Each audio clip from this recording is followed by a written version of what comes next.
இந்த நாள் கர்த்தருடைய வார்த்தை யூதா 1 அதிகாரம் 20 வசனத்தை வாசிக்க கேட்போம். விசுவாசத்தின் மேல் உங்களை உறுதிப்படுத்திக் கொண்டு விசுவாசத்தின் மேல் உங்களை உறுதிப்படுத்திக் கொண்டு பரிசுத்த ஆவிக்குள் ஜெபம் பண்ணி பரிசுத்த ஆவிக்குள் ஜெபம் பண்ணி.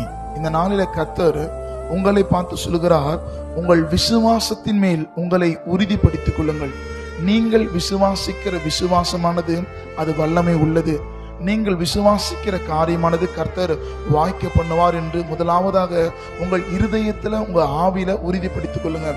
இரண்டாவது ஒரு நிலை வேதம் சொல்லப்படுகிறது, அவர்கள் பரிசுத்த ஆவிக்குள்ளாக்க ஜெபம் பண்ணி. யார் ஒருவன் விசுவாசத்தில் உறுதியாய் தரித்து நிற்கிறார்களோ அவர்களால் ஆவிக்குரிய மண்டலங்களில் போய் ஜெபிக்கிற ஒரு அனுபவத்துக்குள்ள போவாங்க. இந்த வார்த்தை கேட்கிற நீங்கள் விசுவாசியுங்கள், கர்த்தர் நிச்சயமா உங்களை ஆசீர்வதிப்பார். ஆமென்.